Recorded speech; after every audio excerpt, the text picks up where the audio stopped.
Welcome back to Away from Hale End, and it's been a while, but we're back. Here's what we're doing this year.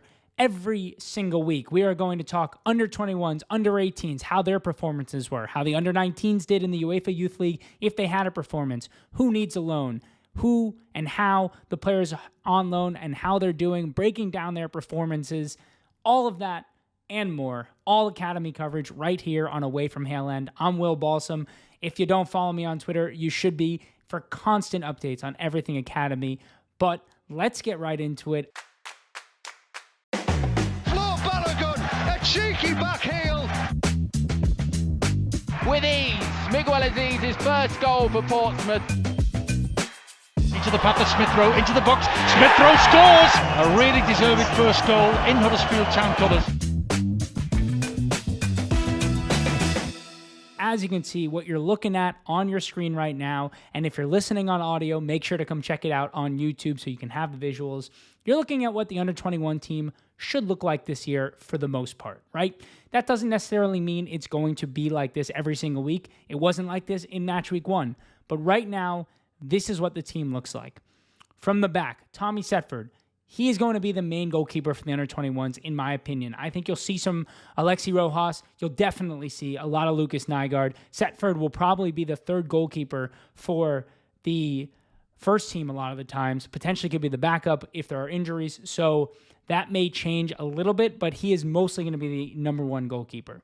Looking at that back line, Josh Nichols and Maldini Kacurri are the two big question marks here. Both of them should really go out on loan or leave permanently. Kacurri should definitely, at the very least, leave out on loan, probably go permanently right now. Josh Nichols definitely needs a loan period as well. He's already played some senior football. He's clearly too good for under 21s football. He needs a year-long loan. Hopefully, a team in the championship could be interested in him. So those positions could change quite a bit.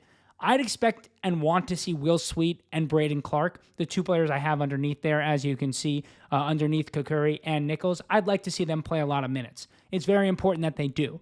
And for them to play a lot of minutes, we need Maldini Kacurri and Josh Nichols to leave. So those two are definitely up there for consideration. Marley Salmon, the 15-year-old, he will play week in and week out for the under-21s. I'd say there's potential for him to get a senior debut this year, but he'll definitely be a major part of that back line. And then Marcel Washington, the player we signed from Chelsea. Left back's a big issue for us. We have a lot of space at left back. We needed a left back. Marcel Washington was a trialist last season, signed permanently now with Arsenal at left back, and he's been very good since coming here. So I'm excited to watch him have a full season here. And he's definitely one who, like, if he has an amazing first 6 months here, could have a potential January loan coming up for him as well. So one to keep an eye on. And then Cameron Ismeal is his backup, really, and someone who should play a lot for the under-18s and under-21s, kind of bouncing back and forth, but also is someone I expect will train a lot with the first team. Both of them should. And then you'll see Theo Julien is a player that he's on this page 3 times. He will definitely back up a little bit at right back and left back should we need someone there. And then up in midfield, he's also very versatile, mostly where he plays for the under-18s at this moment. But for England's youth setup, he's played quite a bit at these fullback positions as well. So one to keep an eye on to potentially make that step up this year. Moving into the midfield, Harrison Dudziak looks like he will be the captain of the under-21s team this year. That puts him at the number 6 position as of right now. I'm not thrilled with him as a number 6. And you're going to see as we break down the highlights from the Fulham loss on Friday why I think he has a lot of limitations there. Ife Ibrahim, to me, is the best 6 that should be playing with the under-21s as much as possible. I like Dudziak as a player. I think he's got a really nice passing range, really strong in duels. But to me, he doesn't have the athleticism to play as a single pivot and cover all this ground. So I would expect Ibrahim to make that leap over him. And then you also have Tefran Marisa, who will probably get a little time here and there. Maybe we'll play with the under-19s in the UEFA Youth League because Dudziak likely won't play in that league. I believe he won't be eligible for that. So a player who we might see, I just have him there for now. Depending on what happens, a lot can change, obviously, but another player in that 6 conversation. Up into our kind of double 8s, number 10 situation. Louis Copley is definitely a player who is going to play, I would guess, week in and week out for Arsenal. He signed a new contract this year for Arsenal's youth academy and got a first professional contract. He's going to be one of those 8s. No-nonsense player in a lot of ways, just really good at playing box-to-box, can make a late run in and score goals, but a strong, physically talented player who, another one on the list of have a great first few months, maybe a January loan spell, but with only signing a 1-year deal on this professional contract, it'll be interesting to see what he does this year. Then you've got Arsenal's newest signing, as of right now, is Damien Augustin, who is going to be our attacking midfielder, pretty much guaranteed. And he had an excellent debut, really talented player. If you haven't watched him yet, has a real knack for playing balls in behind with his left foot. Just great weight and distance on his passes consistently. Really good vision, strong player, really good at close control and getting out of tough situations. So I'm excited to watch him quite a bit behind this back three. And the back three is where, this front three, sorry. The front three is where it's going to be a very interesting thing. I would also just like to mention Malik Hashi. That's my player right now that I think everybody should keep on their radar for this season. Didn't start for the under-18s this week. My guess is by the end of this year, he will be a consistent under-21s player. Really, really exciting talent. I'm excited to talk more about Malik Hashi. And then Chidak O'Neal, who can play as a number 10, can play out wide. Another one who should fill in here and there for the under-21s as we discuss this front three, because this front three, what you're looking at right now, there's going to be many weeks where none of these players are in the under-21 squad. So the biggest problem with our front three is Ismeal Kabia, Ousmane Kamara, Charles Sagoe Jr. All three definitely should get loans. Kabia just signed a new professional contract, even talked about going out on loan. That's a move that has to happen. Same with Charles Sagoe Jr. Charles Sagoe Jr. made his debut over a year ago for Arsenal's first team, went on loan, didn't go well, then he's just sitting here now. Needs to leave permanently or go out on loan. Leaving permanently probably makes the most sense for Charles Sagoe Jr. He did score a goal in the Fulham match on Friday, the under-21's first match of the year, which was a loss. A really nice goal, so stay tuned for those highlights as well. And Kabia as well scored a goal. They're going to score tons of goals for the under-21s. They need senior football. And then Ousmane Kamara. To me, Kamara just has kind of stalled a little bit. I could see him playing a lot of left wing, but it seems like they're kind of clogging the players up behind them. Then there's the discussion of Max Dowman. Max Dowman's going to play for the under-21s this year, but he's also going to be in and around the first team quite a bit. So he is the starting right winger or potentially starts in midfield. Wherever this team wants him to be, that's where he is. But I don't expect him to play week in and week out. So have him here listed as a starter, but keep in mind, they're probably only going to play between 10 and 15 matches for the under-21s if I had to guess. He wasn't in the matchday squad for Arsenal's first team, but he did travel to Old Trafford. So he's going to be in and around the team even if he isn't in either team, but I do worry that this will keep him in a weird limbo where he doesn't play enough. So Arsenal obviously are keeping track of this, and on top of this, I expect Max to play a lot of under-19s in the UEFA Youth League. That's a really good test, that league, one that I think really helped Max last year when he became the youngest player to ever score in the UEFA Youth League. So I'd expect him to play a lot with the under-19s as well. Some other names listed here. Archie Stevens, the trialist from Rangers. Hasn't been signed yet, but did train with the first team. If he signs, he will play.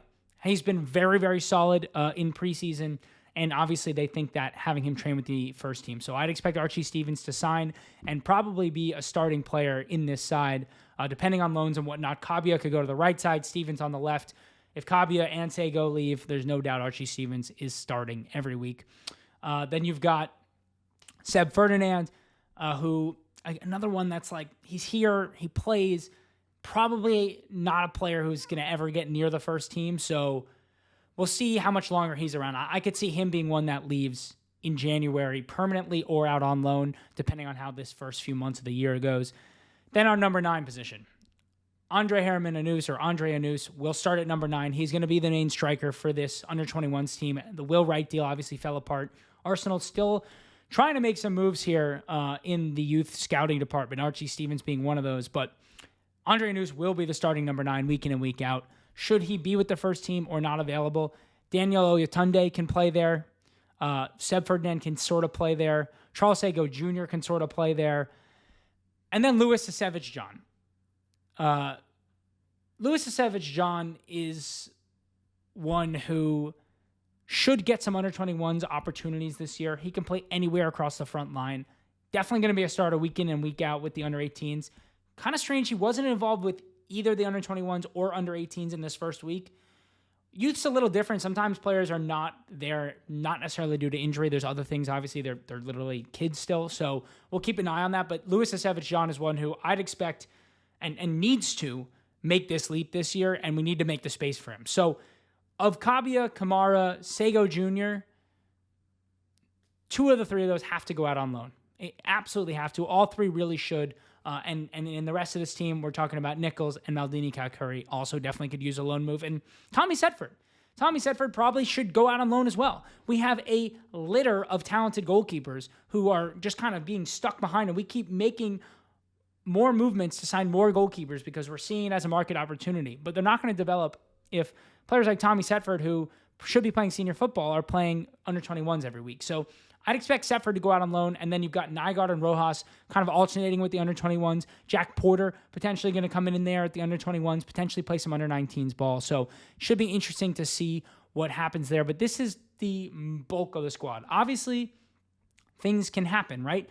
Like Sam Pang could get into this side. I could see Brando Bailey-Joseph playing some striker for this side, or Marley Frohock if he really were to explode.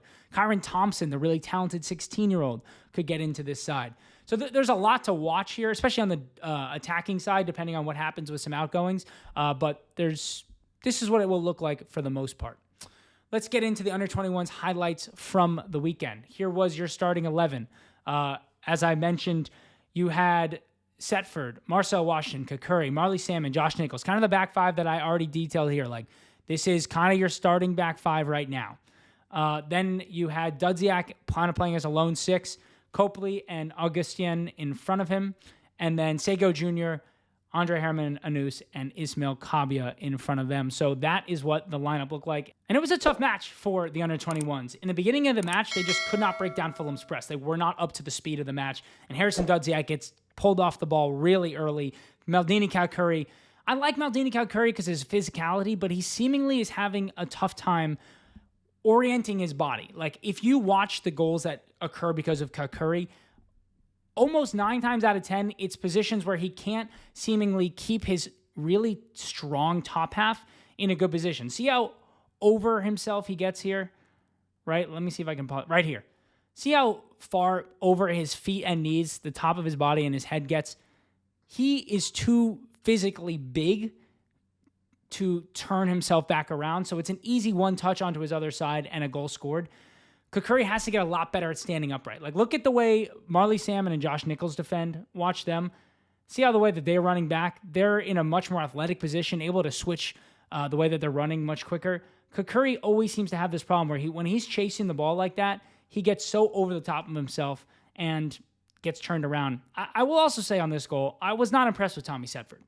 I like Tommy Setford's reactions. I think they're pretty strong. I think he's really good with the ball at his feet. But positionally, why is Tommy Setford so far over on this half of the goal?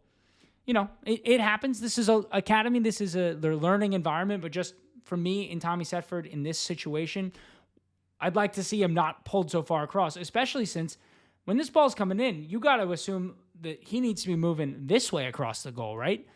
But he keeps moving this way a little bit unnecessarily. So one to watch on Tommy Setford there in his position. That ball pretty much goes in the middle of the goal. And again, I don't mean to talk about Harrison Dudziak too much, but I just want to highlight why I don't think he can play as the lone 6 in this team. Watch as this ball comes through the midfield. You've got Kacurri who's come way out of position. Now Dudziak has to decide, am I going to run with this player or step to the ball? He needs to make this decision immediately. He sees this player. So he decides, I'm not going to run with this player. If he's not going to run with this player, he needs to close this down fast enough that this ball can't get played in behind. And fast enough that if the ball does get played in behind, it gets played so far ahead of this player that Marley Salmon's going to be able to track back. Dudziak kind of makes a half decision here, and that's it. He's got no chance. Salmon can't get across, and it's an easy goal for Fulham. An early 2-0 down here for Arsenal's under-21s, and most of it came from trying to play out from the back. The team just hadn't gelled, wasn't ready for it, and pretty much both goals just completely caught out of position. At least one, if not 2 of the defenders, not there. But I think Arsenal grew into the game really nicely. This is where Harrison Dudziak's really strong. That kind of pass. He's so much better in the attacking half of the pitch, in my opinion. I think he's really, really strong at identifying passes that you wouldn't otherwise see. And it leads to a Charles Sagoe Jr. goal. Charles Sagoe Jr. has that Hale end thing that attackers have. That ability to dribble through contact, dribble through very difficult areas and not lose the ball. It gets stuck to his feet almost. Like, he just has such a low center of gravity and bounce ability where, like, you see how he's stretched so widely? That ball just kind of stays low to the ground and stays close to him. So Charles Sagoe Jr. scores that goal there. And then this is what I was talking about with Agustien before. This type of pass. He's so strong at putting it into a dangerous area. Kabia does really well to win that ball. A great save by the Fulham goalkeeper, who makes a couple of really nice saves in this match. But that kind of pass, that's why Damien Agustien is going to be a very strong player for us. And this is where we get the equalizer. Maldini Kacurri, wonderful ball over the top. Ismeal Kabia, first-time finish. Kabia's speed is one thing, but the way he uses his speed to me is brilliant. He uses that burst. Watch this. He uses the burst to get over and past the defender. But then once he's past me, he has enough time to slow down and not even have to take a touch before that ball settles in and he's able to score the goal. Really, really nicely done by Ismeal Kabia. And if he does stay with the under-21s, as I've said, he's going to score a lot of goals. As you saw there, Tommy Setford, like I said, great reactionary goalkeeper. Always good to get a hand up quickly when he's in the right position. And honestly, this last goal, Marley Salmon just couldn't really get close to him. If you watch this game, this whole team was a little bit out of gas when it came to the last 20 minutes or so. I think some of these players didn't have a full preseason. They definitely didn't play full 90 minutes. Like Salmon was with the Arsenal first team, right? So he never really played a full 90 minutes leading into this match. You could see it in the legs of a lot of these players. And again, Tommy Setford positioning. You can see right here, Salmon is beat. He's behind him. The ball's in the box. Salmon can't do anything. If he touches him, it's going to be a foul. Tommy Setford needs to identify at this moment, this ball's a little bit loose. I need to come down and close this angle. Watch how long he stays. Again, he has to come close this angle. He's still standing in his own goal. Another touch. The attacker's almost falling over. Setford is still back here. There's not another pass to be played. This ball is getting shot. Got to close down the angle. I mean, he dribbles all the way into the 6-yard box, Fulham's attacker. It's going to be a goal every time. I'll give Setford a break again. He was on the tour with Arsenal's first team. Didn't play a lot of preseason. Probably a little bit rusty, but these are the kinds of things I've seen from Tommy Setford I'd like him to improve on. He's a very talented goalkeeper, there's no doubt. But those areas are where Tommy Setford needs to get better. Positioning, he needs to get better. I want to highlight this from Harrison Dudziak. This is why I like him further up the pitch. He's really good at interrupting play high up the pitch. Watch how he reads that, right? This ball gets lost by Arsenal right here. Dudziak quickly steps into that lane and immediately turns it into attack. Gets the ball into the feet of his attackers. This was honestly Andre Hermann-Anus's best opportunity all game. Just couldn't get that ball controlled enough to get a solid shot. A really nice save by the goalkeeper. And right here, Kabia has to score from here. He's got half the net to aim at. Really good job by the Fulham goalkeeper to jump to it. I'd like to see Kabia score that. Nonetheless, don't get the goal. Arsenal do lose their opening match of the year, 3-2. And listen, the under-21s are going to have a tough year this year. Whether or not it's because a lot of their more experienced players go on loan, they don't have a lot of depth. And the best players who need the most experience are kind of in the 15 to 17 age range. And so as much as you want them to play higher up, you also want to make sure that they don't lose confidence playing against competition that's too hard. So the under-21s, I think, for Arsenal are going to have a really tough year. Max Porter has a lot on his plate to figure out. We'll see how it goes, but a tough 3-2 loss to start the year. Now let's talk about the under-18s and what their team may look like this year, because that, I think, is going to be a little bit more exciting than the under-21s in a lot of ways. Starting from the back, Jack Porter, Arsenal's youngest debutant, who did play for the first team last year. Spectacular goalkeeper, one of the best goalkeepers in his age group in England, if not in the world. He will play most matches for the under-18s unless he moves up a level, but I'd expect it to be him. Then you've got Jack Talbot and the most recent acquisition, Remy Lupinski, in the goalkeeping department, who may get their opportunities as well with the under-18s. I'd expect Talbot, who was on the bench this weekend, to play some matches when Porter's out, and Lupinski Maybe we'll get a couple matches here and there. FA Youth Cup, always potential for any of these players as well.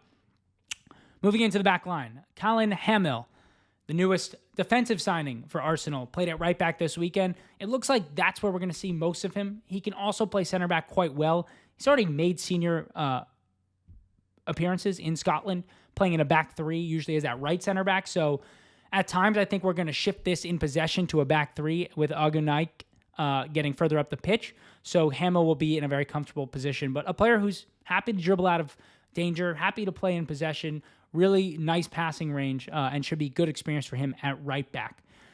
The center back pairing will be probably a lot of Onyeka Chukwu and Sam Chapman. I'd expect the two of them to play quite a bit together. Really talented, both of them. Onyeka Chukwu is one who, if all goes well, is going to play some under-21s football this year for sure. Probably the most talented of these back options here.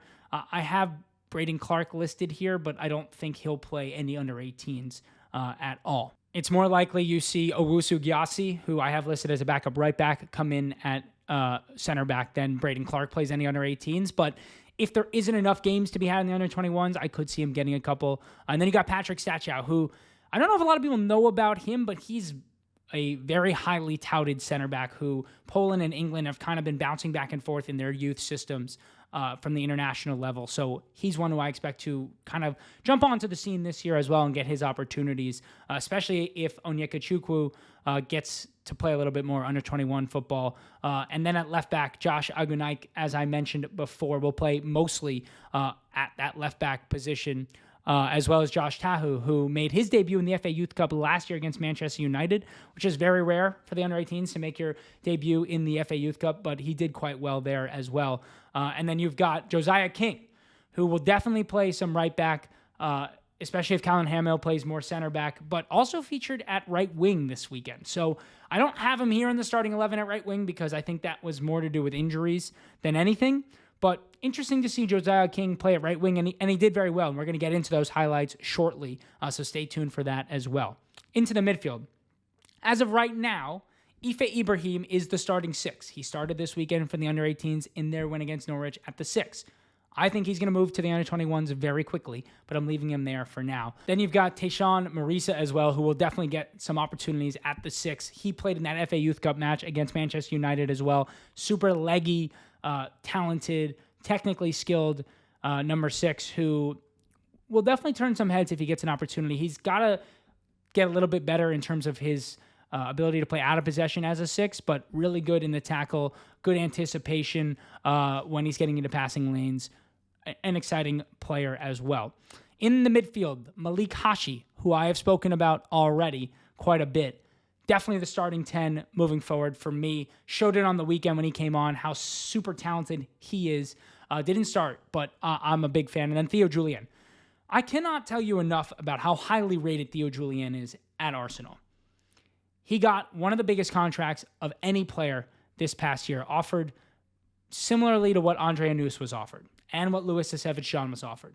The way that he is talked about in the England youth setup, Theo Julien is going to make waves this year in the academy system in England. You're going to see a lot of highlights of Theo Julien. I'd expect him to play a massive role in midfield here. This midfield three, if they play every week together, will be one of the best in the under-18 South Division that we see. They will be. You've also got Bowen Phillips, a player who had a really strong preseason, who will get his opportunities in this team, as well as Sarap Sampang. If you don't know Sampang, go watch from the thread I posted on Twitter some of his highlights. He's got a certain feel for the ball that is really special. A deep-lying playmaker who could play a little bit deeper as a 6 as well. Just kind of knows where to be when the ball's coming towards him, where that first touch needs to go, how to switch play, how to create quickly from the back and start transitions. Another really exciting one. All of these midfield players to me are super exciting. That's why I said the under-18s I'm more excited to watch than the under-21s, because these players are probably talented enough for the under-21s but need the under-18 opportunity. So to see them kind of get that opportunity and thrive will be thrilling. Then the front three here. These three guys who I have starting are going to be electrifying. Kyron Thompson is one of the best winger prospects in the country right now, bar none. He is a 16-year-old who will play some under-21s football this year. lightning with the ball at his feet, grown both in size upwards and width since he has come to Arsenal last summer from West Ham. He actually was a Hale ender who went to West Ham's academy and now is back with Arsenal. Brandon Bailey-Joseph can play anywhere across this front three, as well as all these players. Brandon Bailey-Joseph, Lewis Esevich-Shaw, and Kyron Thompson can all play anywhere across the front three. The combination play of the three of them, the goal-scoring ability of the three of them, the transitional ability of the three of them, there are going to be some lightning highlights from this front three this year for Arsenal's under-18s. I expect all three of them to get some opportunities with the under-21s. Esevich-Shaw definitely will get the most. I wouldn't be shocked if Bailey-Joseph and Thompson make their debuts. Very exciting to see all three of them. I'm sure you know about all three of them. And if you don't, again, lots of highlights on my Twitter account of all of them, at Will Balsam. So go follow me there. To round out the front three, Chidok O'Neal, Alex Marciniak. Both players who have been around, good goal scorers. Both can play kind of as more attacking midfielders as well as wingers. Should get some opportunities with the under-21s. If they don't, they haven't progressed the way that they should have because they're kind of the seasoned veterans of this team who are kind of getting jumped a little bit. And then you've got Marley Frohawk, who's a first-year scholar, who probably the most true center forward of anybody on this screen right now. Would like to see him get some opportunities as well. He's done really well for Arsenal's under-17s and under-16s. The under-17s at the Flamengo Cup in Brazil last year, he was a standout performer and definitely one who will play some number 9 for this under-18s. He's probably the truest number 9, as I said. So really exciting to watch. There's tons more young talent who are under 16 who will play under 18s football this year. I'm not too comfortable talking about them until they've been platformed enough or made an appearance with the under 18s this year. But I just want that to be said. There are definitely some younger players who are between 13 and 16 who may get their under 18s opportunities this year. So keep an eye out for those players as well. Let's move back over to our highlights from the weekend. So here was our starting lineup for the weekend, very similar to the one that I showed. The big difference being Josiah King played up at right wing, Alex Marciniak partnered Theo Julian in that more attacking midfield type. Then you had Kyron Thompson and Brandon Bailey-Joseph kind of playing as the striker and left winger. Marciniak actually played quite a bit of left wing as well. Very fluid front three here for the Arsenal with the likes of some talented players here on the bench as well. Norwich definitely got the early goal, but Arsenal were the better team pretty much throughout this match. And you're going to see that. I mean, just a lovely little 1-2 there between Thompson and Brandon Bailey-Joseph getting in behind quickly. Look at the sheer size of Kyron Thompson at 16 years old. First of all, Ife Ibrahim. You can't see it much here, and you'll see it in the later highlight in a second. Ife Ibrahim grew about a foot since last season. He is over 6 feet tall all of a sudden, and his legginess is unbelievable. One of his best traits as a number 6 is his ability to play these neat passes into the box and forward. He plays a very good vertical ball, so a straight ball in over the top. Also good at playing it on the ground. This with his weaker right foot, plays it into the feet of Kyron Thompson. Look at Kyron Thompson up to next to the center back. This is a right winger, 16-year-old, huge. He has also grown quite a bit. Nice little deft touch into Brandon Bailey-Joseph, who tries to score it first time, but just can't. Arsenal under 18s, if you've been following me on TikTok, Twitter, you'll know I've been saying this forever. They give up more corner kick goals than any team I've ever seen. Give up a goal here. Really Norwich's best opportunity on the day, other than one other really nice Jack Porter save. But there's something going on in our set-piece defending at the under 18 level. Adam Birchall is going to have to figure out. But it was a bit of a weird one. Headed down onto a foot. Porter couldn't have done much about it. Here you're going to see Colin Hamill very comfortable in possession. And Josiah King, I mentioned him earlier in the video. This is a right back who probably made 2 of our best opportunities all match by just driving forward on that right wing. Played this whole match at right wing. Super powerful runner, in my opinion. Like, it's not necessarily a matter of pure pace, but Josiah King has a lot of power in the way that he runs and did a spectacular job all match getting to the byline and putting very dangerous crosses in on the box. Here's Jack Porter just tapping an easy one over the top. Really not much danger there at all. Here's Onyeka Chukwu and Colin Hamill playing really comfortably at the back. Porter gets it into Ife Ibrahim, and this is where Ibrahim's at his best. Picking the ball up deep in his own box, finding pockets where he can drive. I mean, look at how tall he has gotten. Seriously. If you remember Ife Ibrahim from last year, he was like kind of a springy little 6 who was, maybe even smaller than Theo Julian, who you can see standing over here.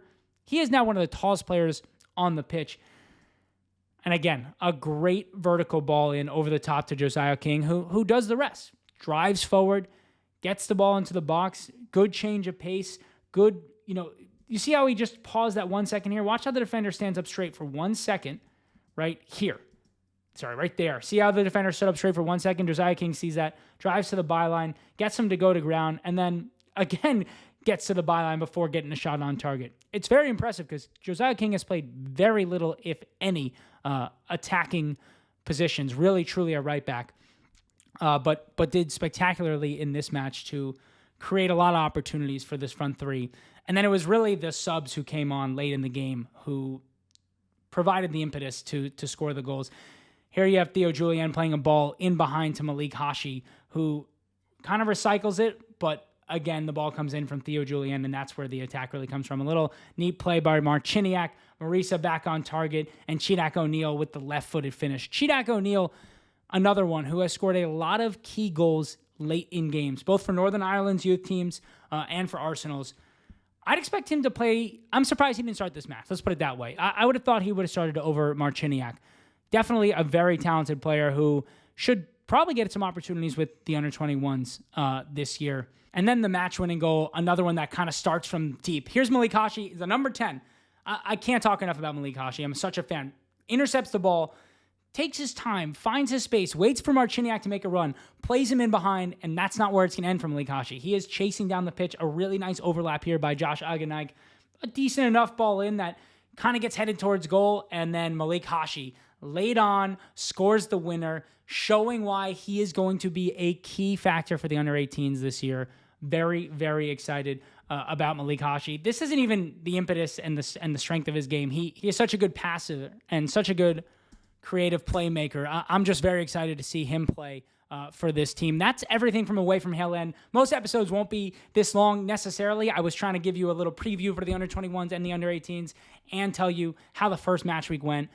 We've got a lot to come this year. We're going to get some loan moves. We're going to figure it out. We're going to do some fun interviews as well on this channel. Going to get some coaching staff from Arsenal's Youth Academy in here, some scouts, some people I've already been in touch with. And then obviously the UEFA Youth League starts up soon. So the under-19s, a lot to cover. This is Away from Hale End. Make sure to subscribe. This is the home of the best analysis for all that happens at Hale End and Arsenal's Academy. Under-18s, under-19s, under-21s, loans. It's here. Follow me on TikTok and Twitter as well, at Will Balsam, at Hale End Productions. It's all the same, and we'll talk to you next week.